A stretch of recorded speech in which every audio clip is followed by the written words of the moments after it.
Hey folks, this is Mary. Welcome back to my channel. So it is time for another Swatching Sunday. It is a cold and dreary Sunday here in Virginia. This morning it snowed, which was lovely, and then it turned to rain.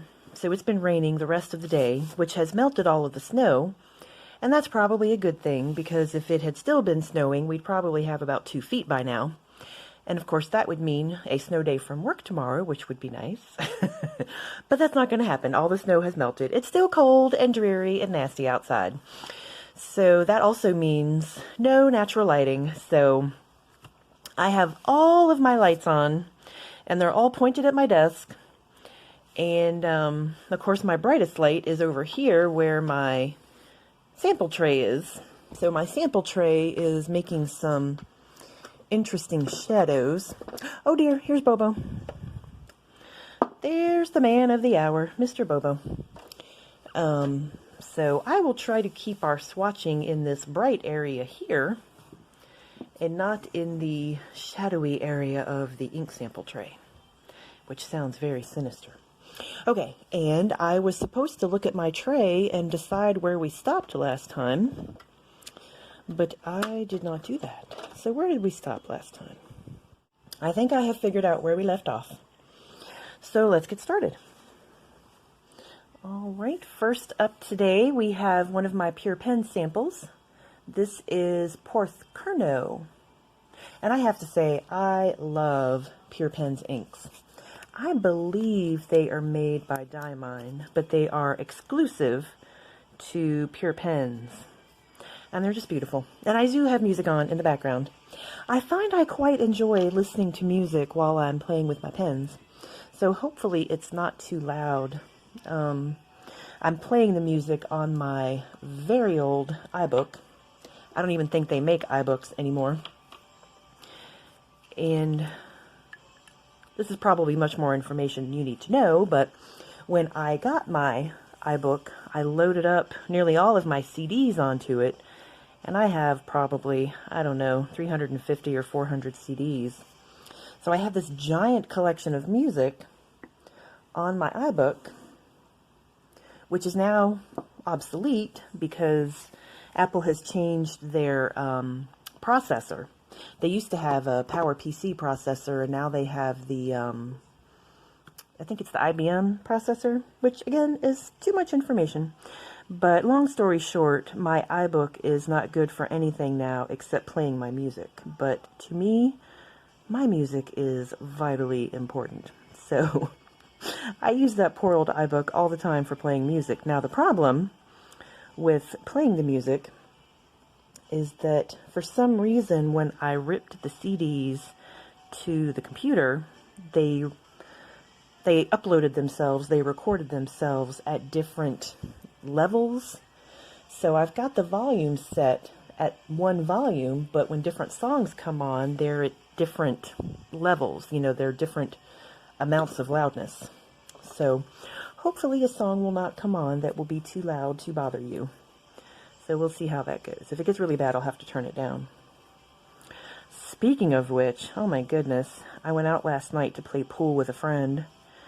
I played pool as a teenager and I loved it, and I was pretty bad. But everybody was bad back then, so it didn't matter. And I haven't played for 30 years, but now a friend has asked me to play. And I'm still bad. But I still like playing. Pool is so much fun. It involves a little bit of geometry, and I'm not a big fan of math, but when it comes to pool, I can take some math. So the point of me telling you that was there was another group of people there. It wasn't really a pool hall. It was basically just a bar with a pool table. And they were enjoying themselves with some libations, and they got quite loud. So I spent the whole evening shouting at my friend. So if my voice seems extra husky today, it's because I was shouting at a pool hall all evening. But I understand how annoying loud noises can be, so I don't want to annoy anyone with my music. Okay, so that is Porth Kerno. It's kind of it's like a turquoise, but it's like a grayish turquoise. Oh no, that's very interesting. Oh, I forgot to do my drip. Good heavens. I think I need to re-dip my Q-tip.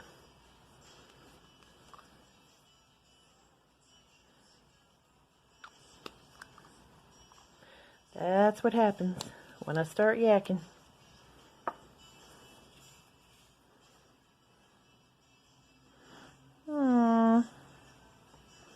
He doesn't want to drip very much. That's okay. Okay.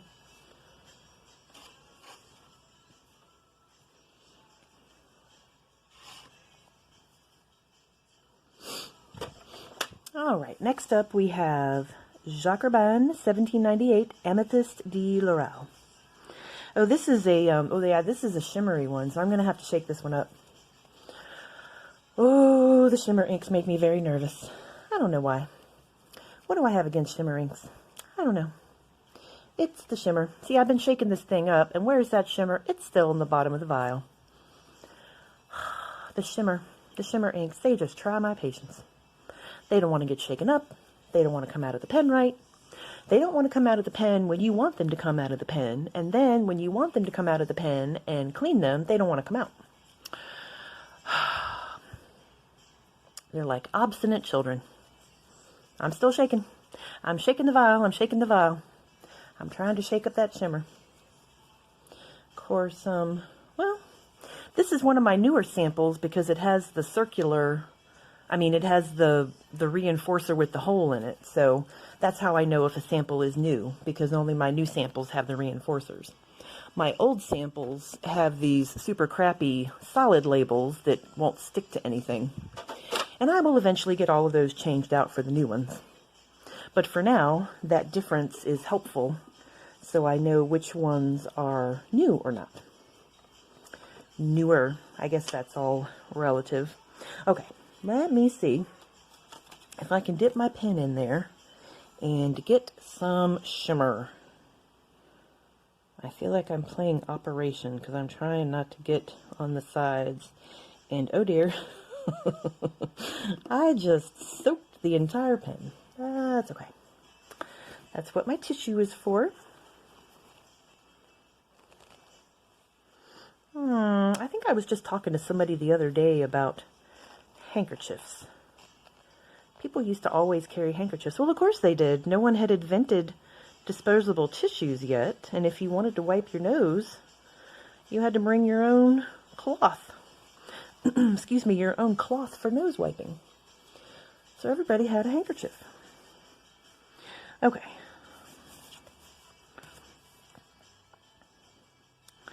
Jacques Urbain.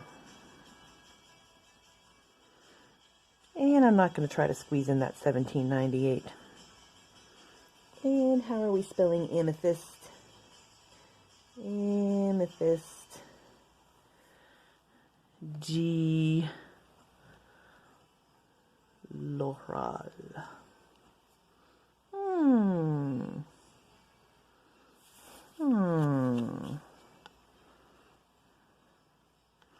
Just wonder if there's any shimmer on my pen. Don't ask me what I'm doing. I don't know. Just seeing what's on the pen. So anyway, we were talking about handkerchiefs. And I suppose in this day and time, we think the only way to wipe your nose is to use a disposable tissue and throw it away. But I know quite a few people, especially men, especially older men, who still use a handkerchief. And you just wipe your nose, and you fold it over, and you get a clean spot, and then you wipe your nose again. Ooh, isn't that pretty? For some reason, I was thinking this was a dustier purple, but that's beautiful. Oh, there's something going on there. I guess I got some schmutz or something on the card. So I don't know. I was just wondering what you thought about disposable handkerchiefs versus reusable handkerchiefs. And I haven't decided what my thought is on that. Generally, when I need a tissue, My nose is a little drippy, and I just need to wipe it. I'm not blowing it, you know, I'm not ill, and I don't have copious amounts of mucus. I hope that doesn't offend anyone. But, you know, I just have a little drip, and I need to wipe my little drip. So, yeah, I could certainly use a reusable handkerchief for something like that. But I did see the most interesting piece on CBS Sunday Morning this morning, which, again, is one of my favorite shows. And they were talking about the politics of pockets, of all things.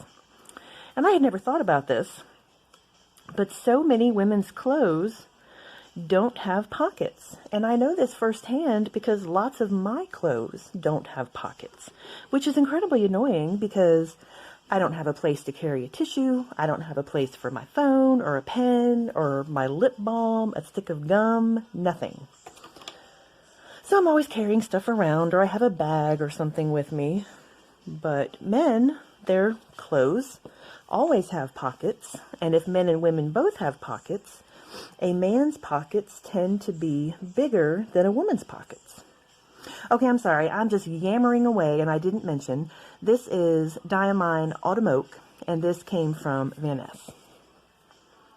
And this is one of the samples I got for my orange sampling, which never happened, which eventually will happen sometime in the future. I promise. But I just thought that was interesting that pockets, of all things, were the domain of men, and women didn't have them. And at one time, it was even thought that pockets were vulgar, and they were especially vulgar on women's clothes. So in the 20s, when, you know, I mean, the Roaring Twenties and the flappers and all the craziness and the speakeasies, and people went a little nuts, women started wearing pants and having pockets and doing all those crazy things. So, good for them.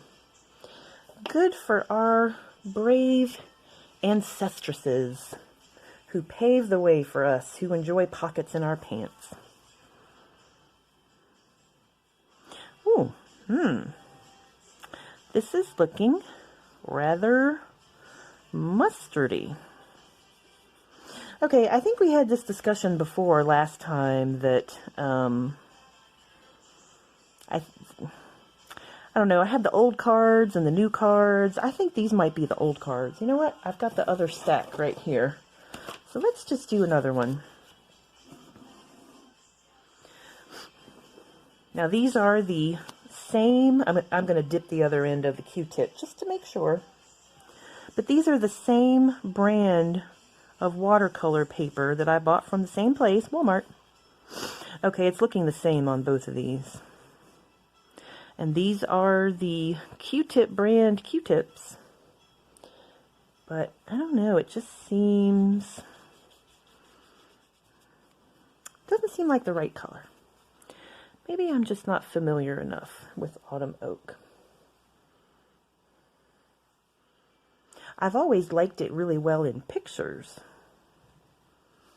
So we'll see how those do. And just in case, I will go ahead and write his name on here.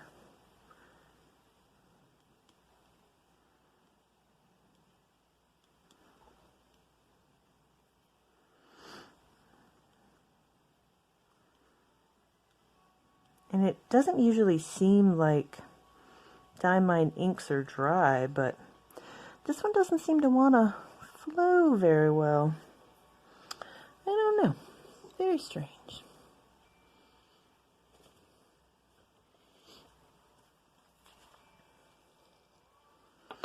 Anyway, history is very cool. And of course, the Roaring Twenties came after the First World War, when women were called upon to do all sorts of things they had never done before, which required different clothing. And, you know, once women had those freedoms and responsibilities and, I forgot what I was going to say. But they had freedom and responsibility, and they didn't want to go back to being the little woman at home. Although quite a few did for a while. Don't let me get on my soapbox too early now. Okay. All right, next up we have Faber-Castell Black. Now, I got this in a set. It was the first Faber-Castell pen I ever got. And it came with a set of Faber-Castell inks. And they all have these, oh, it says right there, Gold Spot. So this was a set that I got at Gold Spot. I have a couple of Faber-Castell pens. They're more, what am I trying to say? The more bargain-priced ones, the more affordable ones. And I think Fig Boot on Pens said that his favorite nib was the, gosh, it was one of the Faber-Castells. I don't remember which one it was. I'm trying to remember. Not the Ascensio. Oh, it's this one right here. What pen is that? You guys know what this is. I'll think of it in a minute. But I got a blue one. I got a blue one with the set of inks. And then somewhere along the line, I found this one on clearance somewhere. But yeah, Fig Boot on Pens said that was one of his favorite nibs. I can't resist. Let's look at the nib. So this is a fine Faber-Castell nib. And I have to say, I'm really not impressed with it. I probably need to use it some more. But yeah, this ink came as part of that set. So let's see. Faber-Castell Black.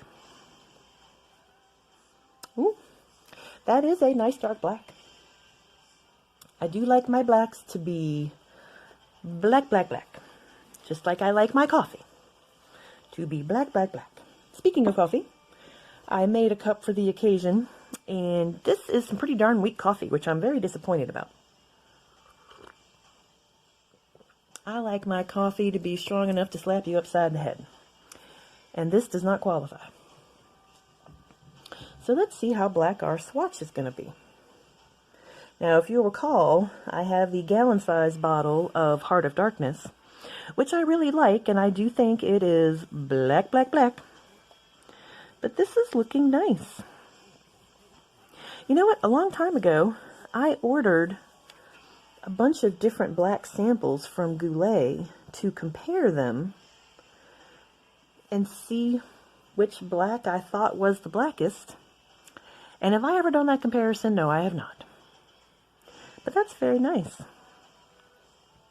Now, I do like Heart of Darkness because it does have some water resistance. Excuse me. It's not perfect, as I have found out. I was trying to use it in my Hobonichi, and I like to color code things sometimes with highlighters. So I was trying to highlight the things I had written in my Hobonichi. I had written in my Hobonichi with Heart of Darkness in an extra fine pilot nib, because that was the only thing I could find that would fit in those teeny tiny grid lines.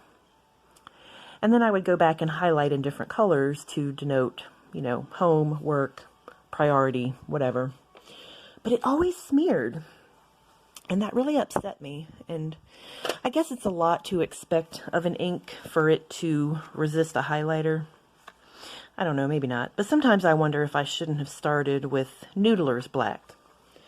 But for some reason I was under the mistaken impression that Heart of Darkness was more water resistant than Noodler's Black. Okay, this is Diatramentis Thomas Alva Edison from Goulet. And as you can see, this has the full label on the top, which means it's an older sample. So I really don't know how long samples are supposed to last. I haven't left these out in the sun, but I'm sure at some point they are not going to retain their original color. Okay. And somebody a while back, I think it was Gold Spot, they were having a clearance on their Diatramentis inks. And I got several of them that I had never tried before, but I still have not tried them. So I will get around to that one of these days. Oh, so much ink and so little time. That is why I am doing these swatching Sundays, so I can work through some of my gazillion samples.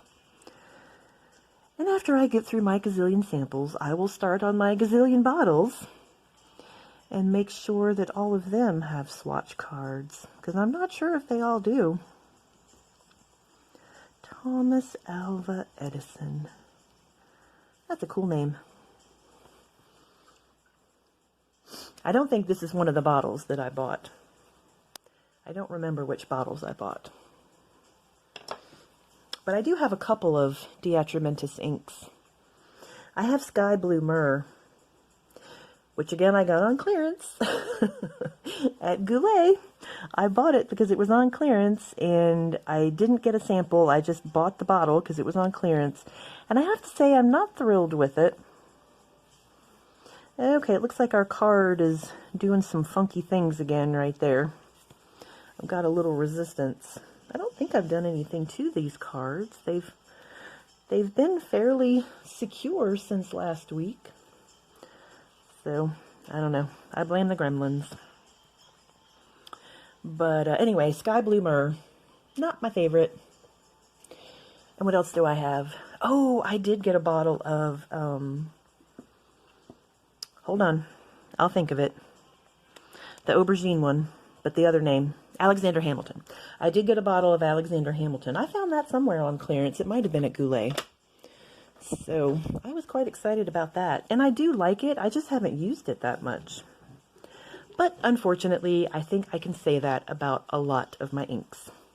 So what do we have? We have a Birmingham sample. I can tell from the shape of the sample. And this is Riot Ember. And of course, this is one of the old formulas. Because number one, well, not number one. Once and for all, they're not doing samples right now. So I have several samples from them that I bought a couple of years ago when they were doing samples. And then I have 3 bottles that I purchased. Oh dear, oh, I've got ink all over my fingers. But I bought several bottles recently. I bought 2 bottles, and they accidentally sent me the wrong one. And then I offered to send the, the mistaken one back, and they said, no, just keep it. And then they sent me the first one. So I ended up with 3 bottles, which was very nice of them. Okay, so who has the ink? Somebody has the ink on it. Let's see if we can figure out where that ink was coming from.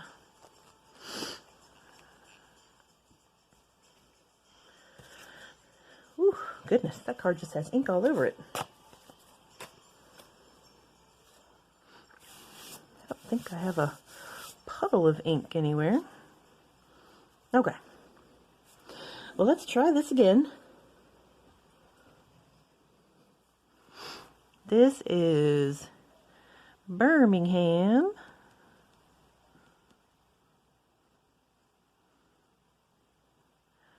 Riot Ember. And I know there's a story behind Birmingham's name, but it just seems weird to me that a Pittsburgh company in Pennsylvania is called Birmingham. I just always think of Birmingham, Alabama. But isn't there a Birmingham in Germany, maybe? I don't know. Something like that. So maybe there's a lot of German immigrants in Pittsburgh. Ooh, now this ink is very flowy. Very, very flowy. Which I kind of think that Birmingham is known for. Because that ink is just running down the page all by itself. Let's see if I can get another drip out. Oh, not really. I remember when Troublemaker first came out, you could actually order the wetness of your ink. you could order it wet or order it dry. And of course I have ordered from them a couple of times, but I just got the regular. I didn't order anything special. Because I don't really feel like I know what I want, you know? Do I want a wet ink or a dry ink? I don't know. I'm still learning. I definitely feel like a beginner, even though I've been doing this for a while, but I don't think time equals experience or knowledge. Oh, and I lost my Q-tip, so whoops. We'll just get a little bit more for our top here.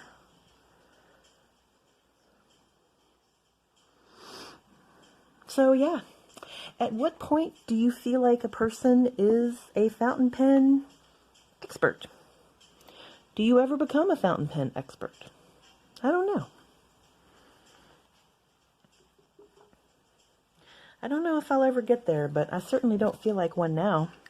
I don't mind that I'm not an expert. I'm having a great time playing around with stuff. And that's the best way to learn by doing.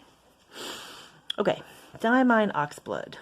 I am almost positive, I am 99.9% sure that I have a bottle of this. So I'm going to set him aside, and I am going to reach in our little box O samples here and pull out another one to take that spot. Ooh, okay. Okay, this is Monteverde DC Super Show Teal.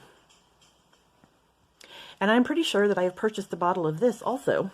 So we will put him aside, and I will pull out another sample. All right, this is Robert Oster Cafe Crema. Now, I know this one has been popular with people online. It seems like a lot of people are really into Robert Oster greens and browns lately. What am I doing? What am I doing? I'm getting a cotton swab. I'm sorry, Gus is looking at me. He's going to start snorting at me here in a second. So I have to figure out what he wants. Okay, I don't know what that was. Gus is getting old and cranky. It's all right, sweetie. Go on. I have all these cords and stuff around for filming, and they just freak him out. Filming in general freaks him out. But anyway, I'm trying to get him to go outside, and he won't go. But I'm pretty sure any second now, he's going to demand to go outside. Okay, Canine Crisis Averted. Where were we? Cafe Crema. So, yes, the browns and greens seem to be very popular online lately. And I would say that my interest in them is growing. I have a few favorites. I love Ancient Copper and Canyon Rust and Brown Sugar. So yeah, there's some browns I like. I got a bottle of Sepia, Diamine Sepia, on clearance. Oh goodness, I forgot to write the name of the ink. Let me just back up here. But I got a bottle of Sepia because it was on clearance, and I don't think I like it so well. Now they're spelling cafe with 2 F's. Is that right? We'll just go with how it's spelled on the sample vial.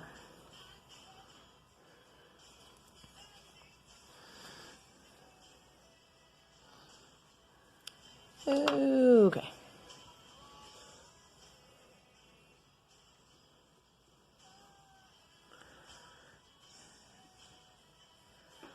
And Goulet used to be the sample standard for me. Of course, it was the only fountain pen company I knew of. They were the only place I bought from for probably the first year. Oh, that's not true. That is not true at all. My very first fountain pen purchase was from Jet Pens. But when I started buying ink and buying samples, I bought from Goulet. I don't think Jet Pen has samples, or if they do, they only have a few. I think they might have the shimmering J. Urban inks, but I think that's about all they have, if I remember correctly. But anyway, those 2 milliliter samples are just so tiny, so tiny. All right, next up we have another Robert Oster. This is Robert Oster Australian Syrah. Oh, I quite enjoy an Australian Syrah myself. Oh, where was I? I was over at a friend's house the other day, and we had, was it an Australian, I can't remember. Was it an Australian Pinot Grigio? It was some white wine, and it was really good. It tasted like grapefruit. She said it would taste like grapefruit, and it did. I'll have to ask her what that was, because I can't remember, but it was very good. I am a big fan of wine, and also wine-covered ink. Australian Syrah. Virginia has quite a nice wine industry, in case I've never mentioned that before. And I have been to many Virginia wineries for tastings. Going to wine tastings is super fun. Let me see. Although I really don't have any friends that enjoy wine tasting. They will go with me and stand there while I sample the wine. But that is not fun at all. In fact, that is awful. You want to go places with people that want to experience them with you. I mean, that's why we do things, to have experiences. So, I need to find a wine buddy.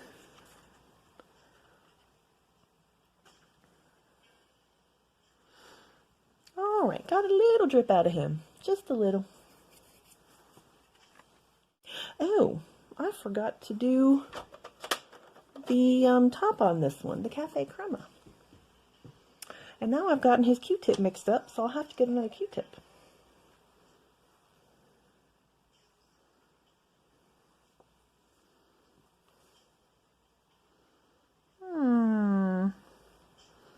It's looking very yellowish, very mustardy.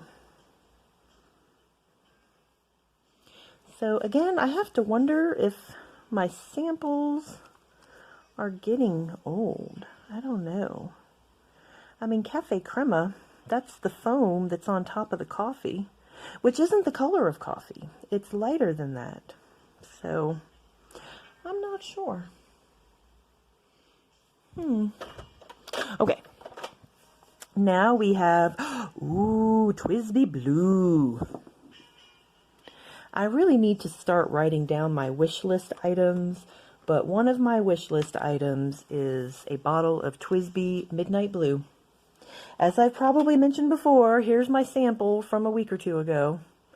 I love it. But I have a sample. In fact, I have a double sample. I don't need to buy a bottle. I'm trying to tame my buying urges. So a good way to do that is to write down what I want, start a wish list, and then later on, when I'm able, I will buy something. But I think a bottle of TWSBI Midnight Blue will be right at the top of that list. Ooh, and I just heard about, I feel like I shouldn't tell you guys.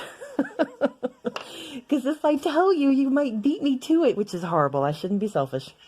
I don't need to be buying stuff anyway, but I heard that Galen Leather is coming out with another exclusive color of a Kaveco, and it is a transparent purple. Oh, it is so beautiful. I have to say, I am a very big fan of translucent pens. I have several TWSBIs, and they are all translucent or transparent, and that's my preference. And I know TWSBI, I mean the Ecos come in opaque colors, but the opaque colors just don't do a thing for me. I love the translucent ones, or the transparent ones. They're so beautiful. So this transparent or translucent Kaveco purple, oh, it's killing me. But I don't think it comes out until March. So maybe by the time March gets here, I will feel like I can buy something again. I don't need to buy anything ever again. But, you know, the urge is still there. Let's do one more. This is Robert Oster, Great Southern Ocean. Now, this was one that I did way back last June when I was doing my gazillion blues in a row.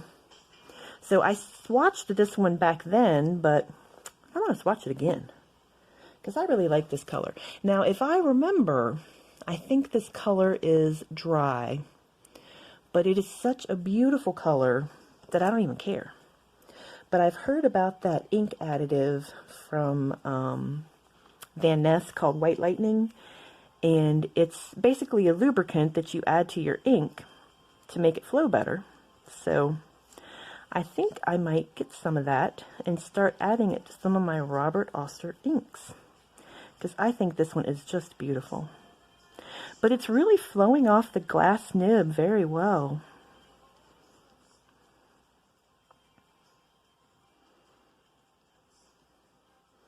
I think that's very nice. It's kind of a blue-black.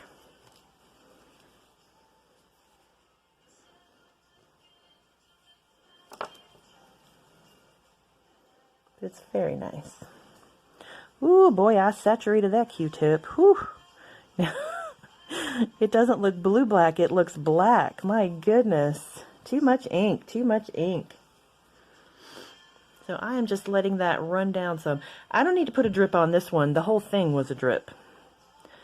So this sucker is just going to be coated with ink. Wow. But that is just gorgeous. I love it. Okay. I think we've done a good amount for this time. So I'm going to give these a chance to dry, and then we will come back and have a look. So I will see you in a minute. All right, let's take a look at some of these inks. And I don't exactly remember which order I had them in, but that doesn't matter. So first up, we have the Pure Pens Porth Kerno. And it's a light, kind of a light milky looking turquoise. I'm a big fan of the Pure Pens inks. I wouldn't say this is my favorite one though. My favorites right now are Saltire, which is a dark blue with a red sheen, and Celtic Sea, which is kind of a teal. And I have the teal in my Prussian blue TWSBI, and oh, they're both gorgeous. I love them. All right. Next up, let's see, who do we have next? Decisions. Let's see. This is the Jacqueline Amethyst de Laurel, and this has the shimmer. So let's see if we can get some shimmer out of this. Ooh, I do see it. Can you guys see that? A little bit? Well, I don't think it's showing up on the camera very well. Yeah, kind of down there a little bit. You can see some shimmer. Gosh, this is a really pretty ink. I know Chris Sines just raves about this ink, but shimmer just makes me twitchy. I don't know. I think the only bottles of shimmer ink that I have are Cat, which came with the Colorverse. Well, now I just can't think of anything. It's a set of Colorverse inks. It's a big bottle of green ink and a little bottle of the blue shimmer ink, which is Cat. And I also have a bottle of the Diamine shimmer ink, Blue Lightning, which I got off of Amazon.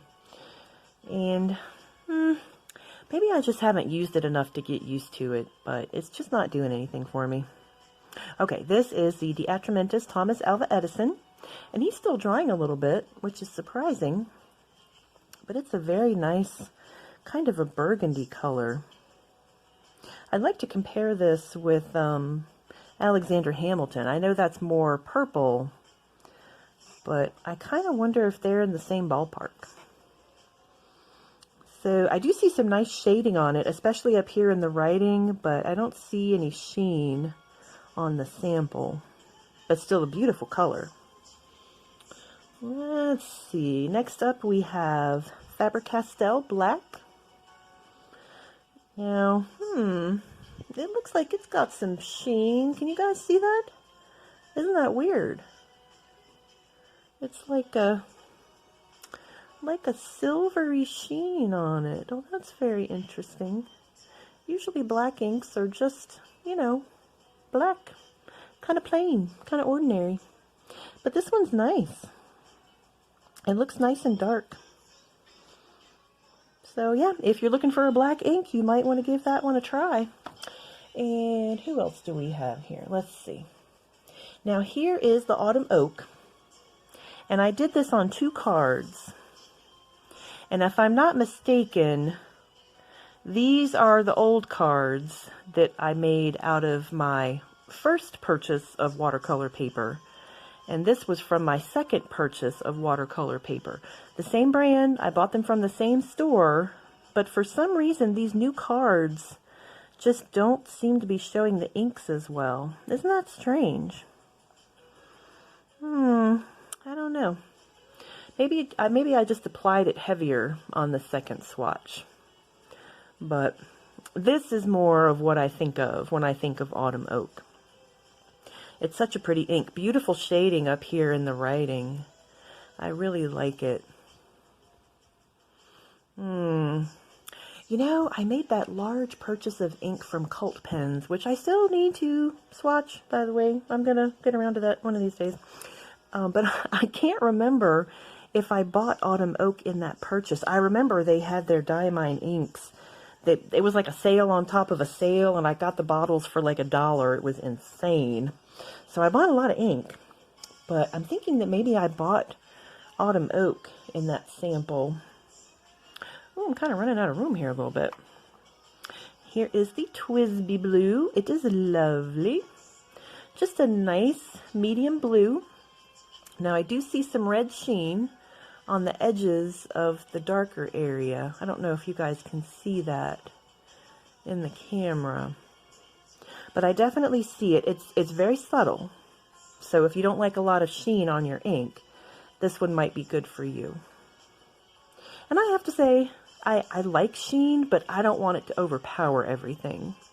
And I do think this is a very pretty color. Well, shoot, I'm trying to get it where y'all can see the sheen. It's just not going to work. This is why you need to get your own samples so you can see if you can see the sheen. All right, here, let's do what do we have here. Here is the Birmingham Riot Ember, and he's still drying a little bit too, which is also surprising. But I see some nice shading up here in the writing. Very pretty. I do enjoy shading. And I don't see any sheen on this one, but it's a very nice color, very nice shading. Alrighty, who else do we have here? Here is the Robert Oster Australian Syrah, and that is a lovely color, kind of a burgundy, or dare I say it, a wine color, which it is. And it's got some, like a dark halo around that darker spot. It's kind of a dark green. I don't know if I would exactly call it a sheen, because it's not really reflecting like a sheen normally does. But there's definitely something going on there. It's very cool. Very pretty. Okay, wow, I just ended up that these last 3 inks are all Robert Osters. Well, here is Great Southern Ocean, and that is just gorgeous. Look at that. It has a lot of red sheen on this dark area. And I tell you what, that Q-tip really soaked this paper. Oh, there you can see the sheen here at the bottom, right there. It is beautiful. I've really gotten into darker blues lately, which is why I'm so in love with that TWSBI Midnight Blue. But this is beautiful too. Wow, I love it. So pretty. So many beautiful blues. I love them all. Except that Blue Lightning Shimmer ink. Ooh, don't like that one. Maybe if I give it another chance. I don't know. Okay. Last but not least, we have Robert Oster Cafe Crema. And it was looking kind of mustardy at first, but it seems a bit more brown now. It's a bit brighter in person. It's a little bit more kind of milky looking. Milky coffee? Okay, no, sorry. But it's not quite as bright on the camera as it is in real life. But it looks like it would have some nice shading. I don't see any sheen. But it's a very interesting color. All right. Well, thank you, Mr. Oster. You just have fascinating colors. Well, those were our samples for today. Maybe I can zoom in a little bit more. Oh, I gotta work on my camera skills. All right. Well, thank you so much for joining me. And I will see you again soon for some more ink and paper and pens and all kinds of cool stuff. So have a great week, and I will see you later. Take care. Bye-bye.